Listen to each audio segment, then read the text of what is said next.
Calls in arrear का मतलब हुआ unpaid up capital.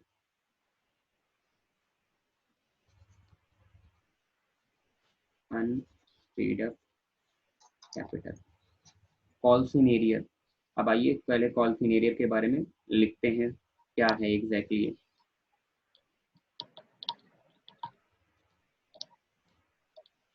It is a loss of the company, company का नुकसान है। इट शो ऑन, क्योंकि loss always debit, it show on debit side in the important thing is receive entry. इसको due की entry में नहीं दिखाया था, रिसीव की एंट्री में दिखाया था। It can be credited if recovered. अगर ये कभी भविष्य में मिल गया तो इसको क्रेडिट कर देंगे। जैसे हम लोगों ने 11 में पढ़ा था बैड डेट, पैसा डूब गया तो बैड डेट, और जब डूबा हुआ पैसा मिल गया तो बैड डेट रिकवर्ड।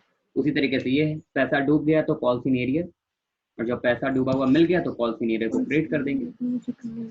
रिकवर्ड नहीं लिखेंगे, कॉल्स इन एरियर ही लिखेंगे।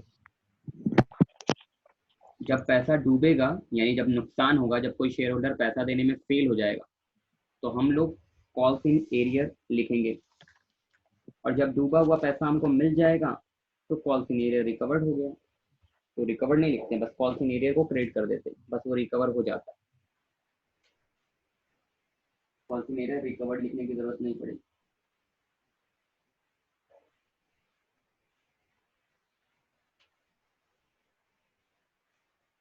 अब हम लोग आगे का टॉपिक पढ़ने वाले हैं। आगे का टॉपिक मतलब इसमें और भी जो टर्म्स कंडीशन है और भी जो चीजें हैं उसको आइए पढ़ लेते हैं।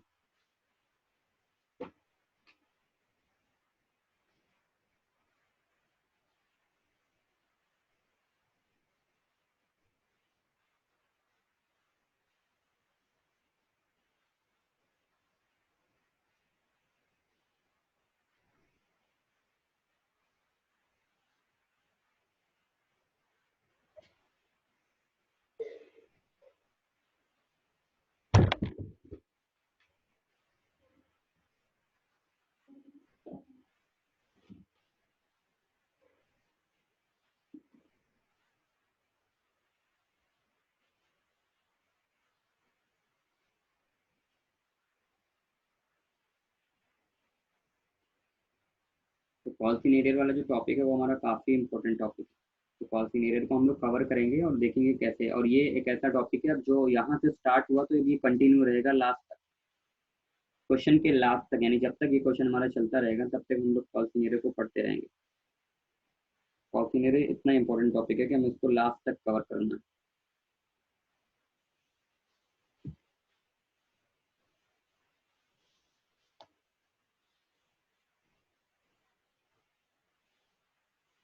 एक पॉइंट और इसमें ऐड कर लिया जाए, interest.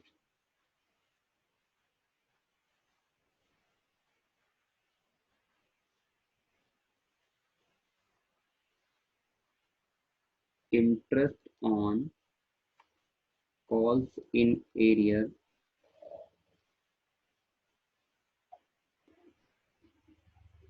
is 10% per annum.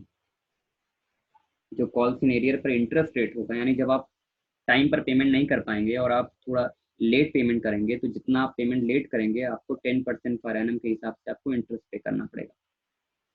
But ये जो इंटरेस्ट वाला पार्ट है बस हमको ये थ्योरी के लिए याद करना है, क्योंकि interest on calls in arrear हमारे सिलेबस में है नहीं, नॉट इन सिलेबस। हाँ, लेकिन आपको इसका रेट ऑफ इंटरेस्ट याद रखना है। क्यों याद रखना है? क्योंकि जो ऑब्जेक्टिव क्वेश्चन आएगा आपका 1 मार्क्स वाला, उसमें ये पूछा जा सकता है। ये न्यूमेरिकल के पॉइंट ऑफ व्यू से तो नहीं है, लेकिन थ्योरेटिकल पॉइंट ऑफ व्यू से जो 1 मार्क्स का क्वेश्चन पूछा जाएगा वो आपके rate of calls in arrear से इंटरेस्ट से आ सकता है। तो इसलिए कॉल्स इन एरियर ऑफ का जो इंटरेस्ट होता है वो हमें पढ़ना ही होगा। तो अब हम लोग जब तक जितना जितना लेट करते चले जाएंगे उतना उतना जो है हमको रेट ऑफ इंटरेस्ट पे करना पड़ेगा। तो इसके अकॉर्डिंग सारी चीज़ें चलेंगी। अब आइए कॉल सिनेरियो को हम बताने जा रहे हैं, तो थोड़ा ध्यान दीजिएगा कॉल सिनेरियो को कैसे बताने जा रहे हैं और उसको किस तरह से आपको कवर करना है। तो चलिए ज़रा आगे का टॉपिक स्टार्ट करते हैं। एक बार हम लोग फट से रिवाइज कर लेते हैं कि हमने लिखा क्या है। सबसे इम्पोर्टेंट चीज़, कॉल सिनेरियो कंपनी का लॉस है, इस वजह से कहाँ जाएगा, डेबिट साइड में। और इम्पोर्टेंट चीज़ क्या है, कहाँ दिखाएंगे इसको, रिसीव की एंट्री में, ड्यू की एंट्री में नहीं। पहली चीज़ तो याद रखिएगा, रिसीव की एंट्री में दिखाएंगे। जैसे प्रीमियम को अभी हम लोग कहाँ दिखा रहे थे, प्रीमियम को हम लोग ड्यू की एंट्री में दिखा रहे थे, बट कॉल सिनेरियो को हम लोग कहाँ दिखाते हैं, रिसीव की एंट्री में। आगे लिखा है इट कैन बी क्रेडिटेड, ये क्रेडिट भी हो सकता है अगर ये रिकवर हो गया तो। चलिए अब जरा इससे रिलेटेड हम लोग क्वेश्चन लगाने जा रहे हैं। अब जरा क्वेश्चन बनाएंगे।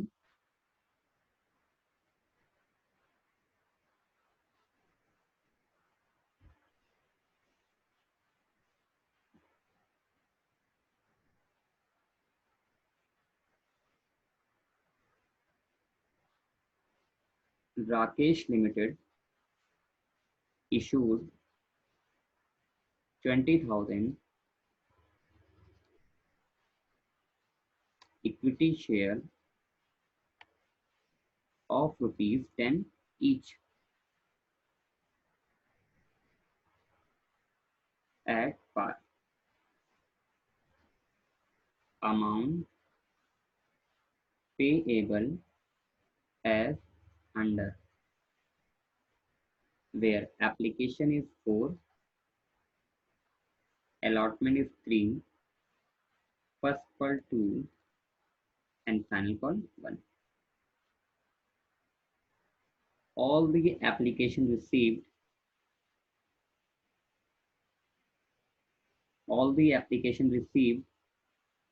and share were fully subscribed. Mr. Mohan, holding 1,000 share, failed to pay allotment and calls. Pass the general entry. Question एक बार फिर से देख लीजिए। राकेश लिमिटेड ने इशू किया था 20,000 शेयर, हर एक शेयर 10 रुपीज का था और 10 रुपए में ही बिका है क्योंकि पार पर बिक रहा है। ठीक है, पार पर बिक रहा है। 20,000 शेयर इशू किया है, 10 रुपए के हिसाब से इशू किया है और पार पर इशू किया है, जिसमें 4 रुपए एप्लीकेशन पर लेना है, 3 रुपए अलॉटमेंट पर लेना है, 2 रुपए फर्स्ट कॉल पे लेना है और 1 रुपए फाइनल कॉल पे लेना है। एप्लीकेशन सारी रिसीव हो गई है, इसलिए आपको वहाँ पे हेडेक नहीं लेना है और शेयर भी आपका पूरा पूरा बिक गया है। अब यहाँ से क्वेश्चन स्टार्ट है, ध्यान देना, यहाँ से क्वेश्चन आपका शुरू है। मिस्टर मोहन, जिनके पास कितना शेयर था, 1,000, फेल हो गए। ये कहाँ फेल हो गए, पे करने में। कौन सा पैसा पे करने में फेल हो गए, अलॉटमेंट का भी नहीं दे पाए हैं और कॉल्स का भी, यानी जो आगे कॉल्स है उसका भी नहीं, यानी कि कई चीज का पैसा है। ना तो उन्होंने अलॉटमेंट का पैसा दिया, ना उन्होंने कॉल्स का दिया। तो एंट्री बनानी है, तो कैसे एंट्री बनेंगे, आइए। पहला क्वेश्चन थोड़ा ज्यादा ध्यान से देखिएगा। पहले हम अपनी दी गई इंफॉर्मेशन को नोट कर लेते हैं। दी गई इंफॉर्मेशन के हिसाब से शेयर इशू हुआ है।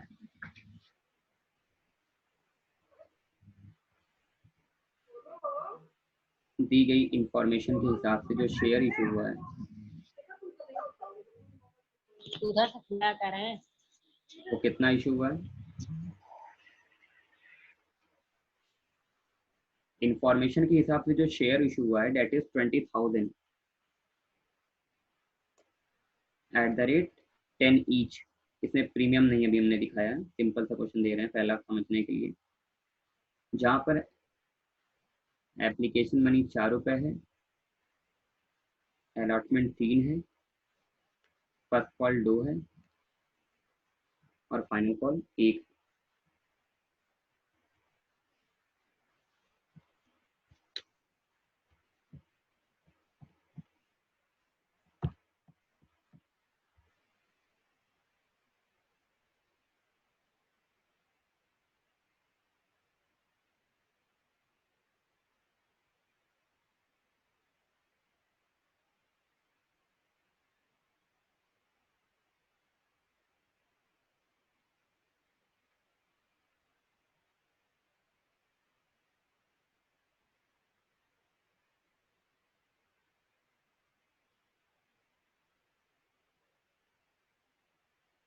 सर आवाज नहीं आ रही है। चलिए, शेयर इशू जो है हमारा हमने 20,000 शेयर इशू किया है। 4 rupees application, 3 rupees allotment, 1 rupees first call and 2 rupees first call and 1 rupees final call. अब एक काम करते हैं ना, जैसे कॉल्स इन एरियर का क्वेश्चन शुरू हो गया है, तो अब जरा ध्यान देना कि जब कॉल्स इन एरियर वाला क्वेश्चन शुरू हो गया है तो हम लोग क्या करने वाले हैं, एक टेबल बना लेते हैं छोटा सा। इस टेबल का इस्तेमाल आगे बहुत है, अभी तो नहीं है, अभी तो हम लोग शुरुआत वाले स्टेज पर हैं, इसलिए बहुत टेबल को यूज़ करिए, लेकिन शुरू से आदत डालिए, टेबल बनाइए। एरियर और एडवांस वाला जब भी क्वेश्चन आए आप हमेशा यहाँ पे लिखिएगा शेयर, यहाँ पे लिखिएगा शेयर अलॉटेड,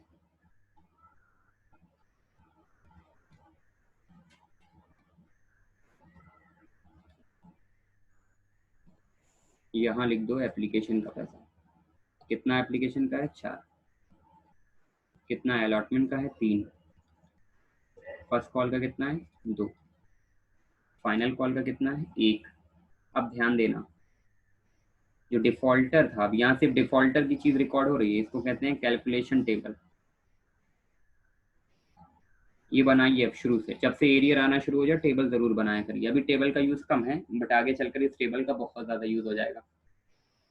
अब यहाँ पर देखना, डिफॉल्टर कौन है भाई? मोहन। तो मोहन डिफॉल्टर है, तो मोहन का नाम लिख दो और उसका शेयर लिख देते हैं समझने के लिए। ये वर्किंग नोट चल रहा है हमारा, हम लोग वर्किंग नोट कर रहे हैं। मोहन के पास 1,000 शेयर था। जरा मोहन की कहानी समझ लेते हैं। मोहन के पास 1,000 शेयर था और मोहन फेल भी हो गया। कौन सा पैसा देने में? अलॉटमेंट का, कॉल का। मतलब कि मोहन ने कहा कि भाई हम अलॉटमेंट का भी नहीं दे पाए हैं पैसा और कॉल का भी नहीं दे पाए। बहुत ध्यान दीजिएगा, बहुत अलर्ट रह करके, क्योंकि ये बहुत इंपॉर्टेंट टॉपिक है, इसमें लापरवाही मत करिएगा, फिर गड़बड़ हो जाएगा सब, आगे आपकी मेहनत पूरी बेकार हो जाएगी। ध्यान से समझ लो पहले टेबल कैसे बनाया। सिंपल सा टेबल है, जितनी कॉल है उसका नाम लिख दिया, 1 2 3 4, चारों इंस्टॉलमेंट का नाम, और एक कॉलम में हम लोग शेयर होल्डर की थोड़ी सी डिटेल। तो मोहन नाम का एक शेयर होल्डर था जिसके पास 1,000 शेयर था। कौन सा पैसा नहीं दे पाया? अलॉटमेंट का, फर्स्ट कॉल का, फाइनल कॉल का। तो कौन सा सिर्फ दिया होगा? एप्लीकेशन का। जब अलॉटमेंट का नहीं दे पाया, फर्स्ट कॉल का नहीं दे पाया, फाइनल कॉल का नहीं दे पाया, इसका मतलब ये वाले के बारे में कुछ बोला नहीं गया, इसका मतलब इसका पैसा वो दे चुका है। आइए कैलकुलेट करते हैं कि अलॉटमेंट पर उसने कितना नहीं दिया होगा। कितने शेयर थे उसके पास? 1,000। और अलॉटमेंट पे किसका कितना देना था?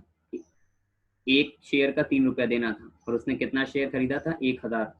तो 1,000 इंटू 3 कर लो, कितना आ गया? और डिटेल में पहला क्वेश्चन थोड़ा डिटेल कर देते हैं, तो बाद में आप समझ में नहीं आया कैसे आया। 1,000 शेयर लिया था, 3 रुपए के हिसाब से देना था, तो ये हो गया 3,000। फर्स्ट कॉल का भी नहीं दे पाया, 1,000 यानी 1,000 इंटू 2, 1,000 इंटू 1,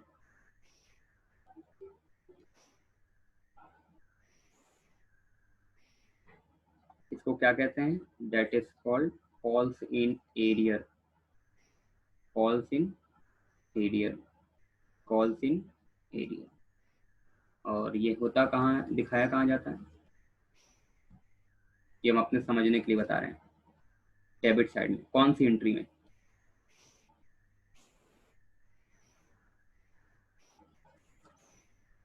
रिसीव की एंट्री।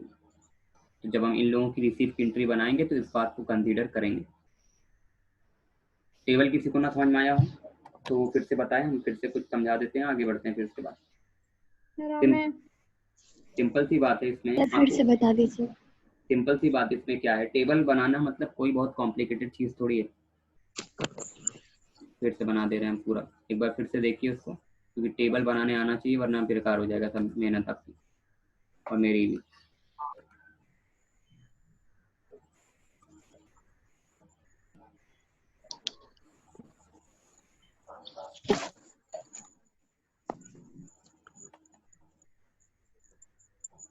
चलो फिर से बताने जा रहे हैं, टेबल थोड़ा ध्यान से देखो, इसमें लापरवाही मत करिए, समझिए इसको, क्योंकि टेबल नहीं बना पाएंगे तो बेकार हो जाएगा सब।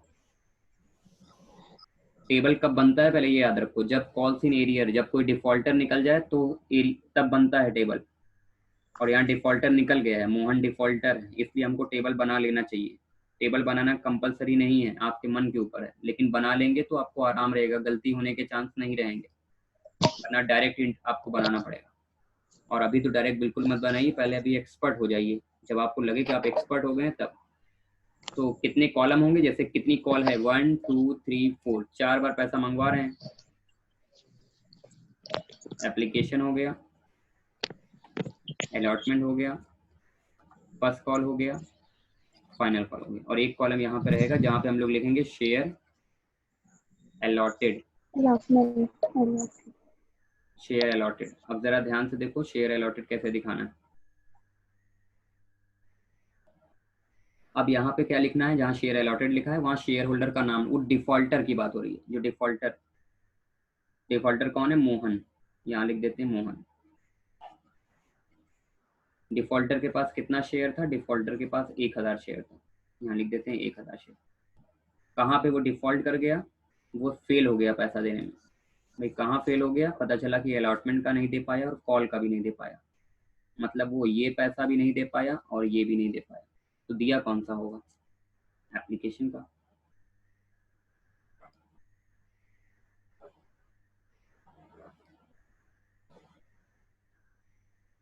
अब अमाउंट निकालना है, कितना नहीं दिया होगा, सीधी सी बात है, अलॉटमेंट पे कितना देना था, 3 रुपए, और कितना शेयर उसने लिया था 1000, तो मल्टीप्लाई कर लो, हर शेयर पे उसको 3 रुपए देना था, तो यानी उसने 3000 यहाँ देने में फेल हो गया।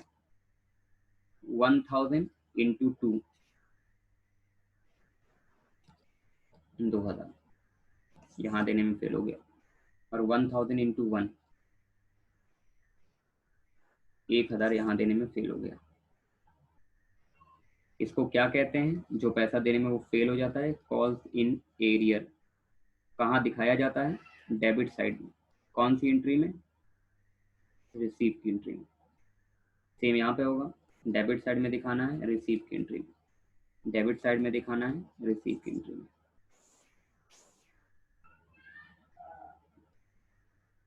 चलो अब आगे बढ़ते हैं। अब हम लोग एंट्री बनाने वाले हैं, जनरल एंट्री।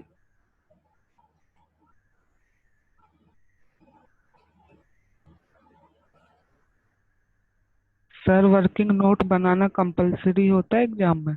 हाँ, 8 6 नंबर का क्वेश्चन है तो कंपलसरी है, 1 2 नंबर का है तो नहीं कंपलसरी है, लेकिन 6 नंबर और 8 नंबर के क्वेश्चन में आपको वर्किंग नोट किसी भी तरह दिखाना होगा, उस पर मार्क्स होता है आपका 1.5 मार्क्स अप्रोक्स। अभी बोर्ड का कोई क्वेश्चन नहीं आया, अभी हम लोग बोर्ड के क्वेश्चन तक पहुंचे ही नहीं है, जब पहुंचना शुरू करेंगे तो आपको बताएंगे। तभी एकदम सिंपल क्वेश्चन चल रहा है, अभी तो बेसिक चला रहे हैं, अभी तो आज हम आपको एरियर बताएंगे खाली। एरियर जरूर अच्छे से पढ़िए, क्योंकि अब ये लास्ट तक चलेगा, मतलब एरियर अब आपका पीछा नहीं छोड़ने वाला है, वो आपके साथ लास्ट तक रहेगा, क्वेश्चन के आखिरी तक, लास्ट क्वेश्चन तक भी करेंगे ना तो एरियर छूटेगा नहीं।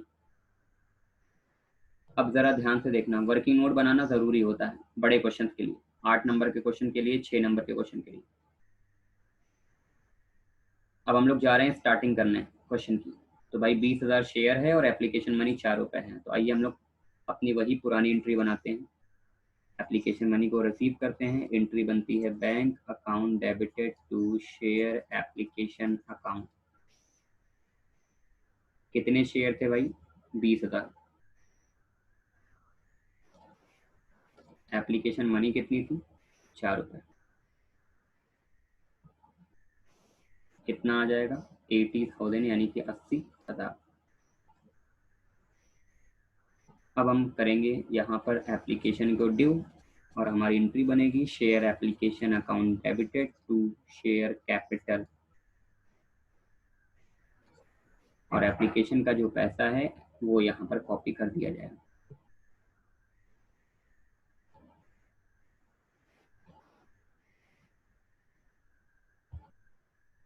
अब हम बात करेंगे अलॉटमेंट के ड्यू करने की।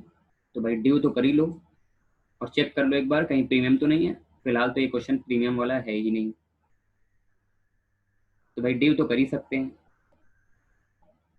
ये क्या अलॉटमेंट में तो पैसा भी नहीं मिला है, तो अभी उसकी टेंशन नहीं लेनी है ना, वो टेंशन कहाँ लेनी है रिसीव की एंट्री में। और अभी हम कौन सी बनाएंगे पहले ड्यू, तो हम जा रहे हैं शेयर अलॉटमेंट को ड्यू करने। Share allotment account debited to share capital, total number of share 20,000, allotment money 3, total amount 60। अब ध्यान देना थोड़ा अच्छे से, और अब बुक पे बिल्कुल मत ध्यान देना, क्योंकि बुक पे ध्यान दोगे हम आपको बताएंगे बुक वाले ने क्या नहीं किया है और आपको क्या कर लेना चाहिए। तो अभी हम वो भी बताएंगे, बुक से मत देखना। अगर बुक से देख रहे हो तो फिर गलत मत समझना, दोनों अपनी जगह पे सही है, हम आपको दोनों भी बताएंगे तरीका। पहले आप एक समझो, पहले हम जो आपको समझाना चाह रहे हैं, अलॉटमेंट पर पैसा नहीं मिला है और अब वक्त आ गया है उसको, जो पैसा हमको नहीं मिलता उसको हम कॉल्स इन एरियर करते हैं और इसको डेबिट साइड में दिखाया जाता है कौन सी एंट्री में, रिसीव की एंट्री में। और अब वक्त आ गया है रिसीव की एंट्री बनाने का। ध्यान देना, हम अलॉटमेंट की रिसीव की एंट्री बनाने जा रहे हैं और कॉल्स इन एरियर हमेशा कहाँ दिखाया जाता है, कॉल्स इन एरियर हमेशा डेबिट साइड में दिखाया जाता है। कौन सी एंट्री में, रिसीव की। और अब आ गई रिसीव की एंट्री। क्या होती है रिसीव की entry, bank account debit to share allotment. ध्यान देना बस यहीं पे इम्पोर्टेंट है। अब ध्यान दो, अलॉटमेंट कितने से डेबिट है, तो पता चला कि अलॉटमेंट कितने से डेबिट है 60,000 से, उतने से कर दो क्रेडिट। सवाल उठा बैंक में, अब आप खुद ही बताओ क्या आपको अलॉटमेंट वाले दिन सारा पैसा मिला, पता चला कि नहीं, अलॉटमेंट वाले दिन मोहन नाम का एक डिफॉल्टर था जिसने 3,000 नहीं दिया। तो सीधी सी बात है, आपको 60,000 रुपए में 3,000 मिला ही नहीं, तो आपको मिला कितना 57। वो 3,000 क्या था जो नहीं मिल पाया, उसको कहते हैं कॉल्स इन एरियर, उसको कहते हैं कॉल्स इन एरियर। ये वो पैसा है जो हमको मिल नहीं पाया, दिखा दिया हमने कॉल्स इन एरियर। तो पहली बार आप एंट्री में कॉल्स इन एरियर को दिखाने जा रहे हैं और आपने दिखा दिया कि कैसे कॉल्स इन एरियर दिखाया जाता है। अच्छा, बुक के हिसाब से बुक वाले ने कैसे किया हम आपको समझा देते हैं।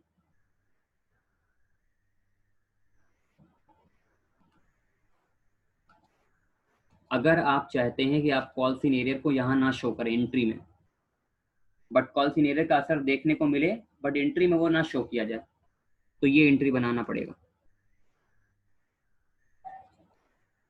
Bank account debit to share allotment. Arrear मत दिखाइए। तब आप एक काम करिए, 60,000 में आपको 3,000 नहीं मिलेगा, तो आप कर लेंगे 60,000 माइनस 3,000 और दोनों तरफ कितना लिख देंगे 57। बुक में ऐसे दिया हुआ है, बुक का सलूशन देखेंगे तो उसमें कॉल्स इन एरियर नहीं दिखाया गया है। बट मेरा अगर सजेशन आप मानेंगे तो आप पहली वाली एंट्री को प्रेफर करिए जहां दिखाया जाता है, क्योंकि एग्जाम में क्या होता है कब नहीं दिखाते हैं, सीधी सी बात हम आपको बता देते हैं। देखिए, कुछ बिजनेसमैन ऐसे होते हैं, कुछ कंपनियां ऐसी होती हैं जो कॉल्स इन एरियर अकाउंट को ओपन करती हैं और कुछ कंपनियां ऐसी होती हैं जो नॉट ओपन नहीं करती। तो जो company calls in arrear account को ओपन करती हैं वो कॉल्स इन एरियर को दिखाती हैं, और जो ओपन नहीं करती वो कॉल्स इन एरियर को नहीं दिखाती। जैसे अब ये दो एंट्री आपके सामने है, एक में हमने कॉल्स इन एरियर दिखाया, एक में बिना दिखाया अमाउंट घटा दिया। तो ये वो कंपनी का बिजनेस, ये वो कंपनी की एंट्री है जो company calls in arrear account नहीं बनाती है, और ये उस कंपनी का क्वेश्चन है जो कॉल्स इन एरियर अकाउंट को बनाती है। ठीक है, अब प्रॉब्लम क्या आएगी और क्यों हम बुक को हम कह रहे हैं कि आप फॉलो मत करिए, जब आप एग्जाम में क्वेश्चन लगाएंगे, और इधर कम से कम 3 साल से लगातार ऐसा हो रहा है कि जब आप क्वेश्चन पढ़ते हैं तो आपके क्वेश्चन के लास्ट में लिखा होता है कि calls in arrear account open करके ही दिखाना है। दैट मीन्स कि आपको कॉल्स इन एरियर की एंट्री पास करनी ही करनी है। तो जब आपको कॉल्स इन एरियर की एंट्री पास करनी ही करनी है, कभी ये नहीं लिखा रहेगा कि नहीं बनाना है कॉल्स इन एरियर अकाउंट, तो फिलहाल इसको प्रेफर मत करिए। सिंपल सी बात, एक शब्द में इतना समझिए कि ये एंट्री मत बनाइए, इस एंट्री को प्रेफर करिए जिस एंट्री में हम एरियर को दिखा रहे हैं। ये इसलिए आपको बता दिया हमने कि बुक में जब आप लगाएंगे तो बाद में हम ही सवाल करेंगे कि सर इसमें तो ऐसे दिया, हमें समझ में नहीं आ रहा है। तो अब आप समझ लो कि वो भी सही है, ये भी सही है, लेकिन इसको करने में फ़ायदा है, इसको करने में नुकसान हो सकता है। चलिए, अब अलॉटमेंट के बाद हम कौन सी एंट्री बनाते हैं? अलॉटमेंट के बाद हम बनाते हैं भाई फर्स्ट कॉल की एंट्री। सर नरेशन पुराना वाला ही रहेगा कि कुछ हाँ हाँ, चेंजेस होगा? पुराना वाला, बस नरेशन तो वही लिखो, being application receive, being allotment receive, उसमें एरिया वेरिया का ज़्यादा यूज़ मत करो, बस नरेशन का होना ज़रूरी है। नरेशन में क्या हम लिख रहे हैं उतना इम्पोर्टेंट नहीं है वो। सर सीधा को क्या? कॉल इन एरियर का भी तो नरेशन होगा। नहीं, ज़रूरी नहीं है ना, मतलब हमने क्या बोला, नरेशन का लिखा रहना ज़रूरी है। नरेशन कोई पढ़ेगा नहीं एग्जाम में चेक करने वाला, बस लिखा है आपने नीचे ब्रैकेट में कुछ लिखा है, बस इम्पोर्टेंट ये नरेशन अधूरा लिखा है, नरेशन कंप्लीट लिखा है, इनकम्प्लीट लिखा है, वो मैटर नहीं करता। ठीक है, बोर्ड के हिसाब से बता रहे हैं। जब बोर्ड में कॉपी चेक होती है, हम लोग कॉपी चेक करते हैं, तो हम लोग को बस इतना इंस्ट्रक्शन मिलता है, जिस बच्चे ने नरेशन लिखा है उसको फुल मार्क दीजिए। ये भी नहीं कहा जाता कि नरेशन सही लिखा है या गलत लिखा, बस नरेशन छोटा लिखो, शॉर्ट लिखो, ज्यादा दिमाग मत लगाओ उसमें, खाली नंबर बचाने के लिए उसको लिखा जाता है। चलिए, अब हम लोग बनाने वाले हैं फर्स्ट कॉल की एंट्री। तो एंट्री क्या बनेगी? Share first call account debit to share capital. Capital कितने शेयर हैं? तो पता चला कि भाई 20,000 शेयर हैं, और अगर हम फर्स्ट कॉल मनी की बात करते हैं तो 2 रुपए, आपका 40,000 हो गया। अब ध्यान फिर से देना, फिर से कॉल इन एरियर आने वाला है, क्योंकि इसमें भी तो पैसा, इसका भी पैसा नहीं मिला है, इसलिए अब फर्स्ट कॉल की एंट्री बनाने वाले हैं, और फिर से वही एंट्री बनने वाली है। कौन सी वाली? रिसीव की। तो अब क्या एंट्री बनेगी? या एंट्री बनेगी बैंक अकाउंट डेबिट। यहाँ ना रिसीव और ड्यू लिखा नहीं जाता, यहाँ पे आपको लिखने की जरूरत नहीं है, हम सिर्फ समझाने के लिए लिख रहे हैं ना, बहुत सारे लोगों ने लिखा है, ठीक है ना। वो रिसीव और ड्यू लिखा मत करिए, वो अपने मन से समझा करिए, वहां लिखने की जरूरत नहीं है। ठीक है, उन्नति ने लिखा था रिसीव एंड ड्यू, और भी 1-2 लोगों ने लिखा था, तो उसको थोड़ा सही कर लेंगे। रिसीव ड्यू लिखने की जरूरत नहीं है।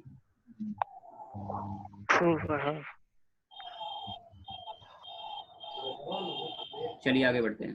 तो अभी हम लोग कॉल इन एरियर की बात करने वाले हैं। फर्स्ट कॉल की रिसीव की एंट्री बनने जा रही है। नॉर्मल एंट्री क्या होती है? पैसा आया, बैंक अकाउंट डेबिट। ये पैसा किस चीज का है? ये पैसा है शेयर फर्स्ट कॉल का। अब फर्स्ट कॉल जितने से डेबिट है उतने से कर लो क्रेडिट। अब सवाल ये है कि क्या आपको फर्स्ट कॉल वाले दिन सारा पैसा मिला है? आइए, इसका जवाब हमें देगा ये टेबल। ये टेबल बता रहा है कि नहीं, आपको 1,000 पर 2 रुपए के हिसाब से कितना पैसा नहीं मिला है? 2,000 रुपया। इसका मतलब कि आपको 40,000 रुपए में 2,000 नहीं मिला है, तो कितना मिला है? 38। तो एंट्री तो बैलेंस करनी है। ये 2,000 किस चीज का है जो नहीं मिल पाया आपको? Calls in arrear account. अगर यही हमको बुक के हिसाब से एंट्री बनानी होती तो हम सिंपल सी एंट्री बनाते हैं, bank account debited to share first call. पहला क्वेश्चन इसलिए हम दोनों बता रहे हैं, अगले क्वेश्चन में हम दूसरा वाला सिस्टम नहीं बताएंगे। अब इसको कैसे लिखेंगे? 40, 40,000 में 2,000 डिडक्ट कर देंगे और 38 दोनों में लिख देंगे। हम इसको प्रेफर करते हैं और हम इसी के हिसाब से चलेंगे। अब फाइनल कॉल की एंट्री बनने वाली है, share final call account debit to share capital. कितने शेयर हैं? 20,000 शेयर। फाइनल कॉल मनी कितनी है? 120। पैसा आया, बैंक अकाउंट डेबिट। आइए, फाइनल कॉल पे क्या सारा पैसा मिल गया? वापस से फिर से वही कहानी? नहीं, 1000 शेयर पर 1 रुपये के हिसाब से 1000 नहीं मिला है, यानी आपको सारे पैसे मिले हैं, बस वो 1000 रुपये आपको नहीं मिला।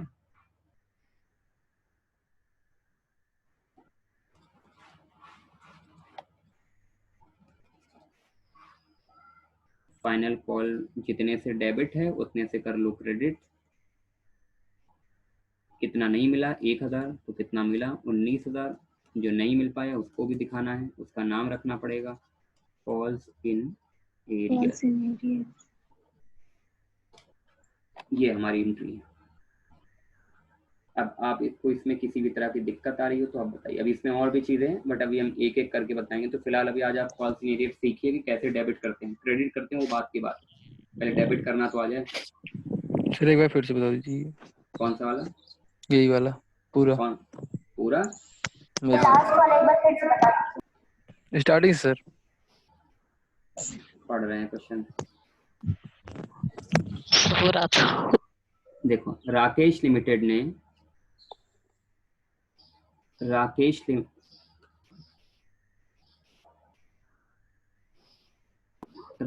लिमिटेड ने 20,000 शेयर इशू किया था और हर एक शेयर 10 रुपए का था। पार पर इशू किया गया था। 4 रुपए एप्लीकेशन में मांगा गया था, 3 रुपए अलॉटमेंट पर, 2 रुपए फर्स्ट कॉल पर और 1 रुपया फाइनल कॉल पर। अब एप्लीकेशन पूरी आ गई है, शेयर भी पूरा बिक गया है। इसमें एक पर्सन है जिसका नाम है मिस्टर मोहन, और मिस्टर मोहन ने कितना शेयर होल्ड कर रखा था? 1000, यानी उन्होंने 1000 शेयर खरीदा था और वो फेल हो गए। क्या कौन सा पैसा देने में फेल हो गए? एक तो अलॉटमेंट का पैसा देने में फेल हो गए और दूसरा कॉल का पैसा देने में फेल हो गए। एंट्री पास करनी है। तो भाई ये हमारी कुछ डिटेल है जहाँ पर शेयर इशू है 20, एप्लीकेशन 4 है, अलॉटमेंट 3 है, फर्स्ट कॉल 2 है, फाइनल कॉल 1 है। हमने टेबल बनाया था। हमने क्या बताया है? टेबल कब बनाया जाता है? जब कॉल्स इन एरियर का क्वेश्चन रहता है। और कैसे करेंगे इसको जरा ध्यान देना। आप कितनी कॉल है यानी कितनी बार पैसा मंगवा रहे हैं? 1 2 3 4, 1 कॉलम, 2 कॉलम, 3 कॉलम और 4 कॉलम, और एक एक्स्ट्रा कॉलम किस लिए रहेगा? जहाँ पे हम शेयर होल्डर की डिटेल लिखेंगे जो डिफॉल्टर है। तो फिलहाल तो इस क्वेश्चन में मोहन अकेले डिफॉल्टर है, तो मोहन का नाम लिखा, 1000 शेयर लिखा, एप्लीकेशन का पैसा दे रहा है, अलॉटमेंट का नहीं दे पा रहा है, फर्स्ट कॉल का नहीं दे पा रहा है और फाइनल कॉल का नहीं दे पा रहा है। अमाउंट निकाल लो कितना कितना नहीं दे पाया। 1000 शेयर खरीदा था, अलॉटमेंट के 3 रुपए के हिसाब से उसको 3000 यहाँ देना था, नहीं दे पाया। 2000 यहाँ देना था, नहीं दे पाया, और 1000 यहाँ देना था, नहीं दे पाया। तो अलॉटमेंट पर 3 नहीं दे पाया, फर्स्ट कॉल पे 2 नहीं दे पाया और फाइनल कॉल पर 1000 रुपया नहीं दे पाया। अब हम सबसे पहले एप्लीकेशन के पैसे को रिसीव करेंगे। याद रखिएगा कॉल इन एरियर जो होता है वो डेबिट साइड में दिखाया जाता है रिसीव की एंट्री में। तो फिलहाल तो 3 जगह एरियर हुआ है, अलॉटमेंट पर एरियर हुआ है, फर्स्ट कॉल पे एरियर हुआ है और फाइनल कॉल पे। और जब हम लोग अलॉटमेंट की रिसीव की एंट्री बनाएंगे तब डिस्कस करेंगे, फर्स्ट कॉल की रिसीव की एंट्री बनाएंगे तब डिस्कस करेंगे और फाइनल कॉल की रिसीव की एंट्री बनाएंगे तब डिस्कस करेंगे। चलिए पहले तो हम एप्लीकेशन को रिसीव कर लें। एंट्री बनेगी bank account debit to share application. कितने शेयर थे? 20,000। एप्लीकेशन मनी कितनी थी? 4। कितना हो गया? 80,000। अलॉटमेंट एप्लीकेशन मनी को हम रिसीव करेंगे, सॉरी ड्यू करेंगे, तो ये application debit to share capital. ये तो पुरानी एंट्री है। अब यहाँ से देखो अलॉटमेंट से, अलॉटमेंट को कर दिया हमने ड्यू। ड्यू का मतलब होता है हमने देखा कि कितना पैसा हमको चाहिए। एंट्री बनी share allotment account debited to share capital. कितने शेयर हैं? 20,000। 3 रुपए के हिसाब से कितना आएगा? 60, यानी 60,000 रुपये हमको चाहिए।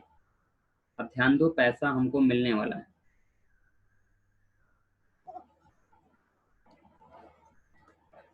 पैसा मिल रहा है, पैसा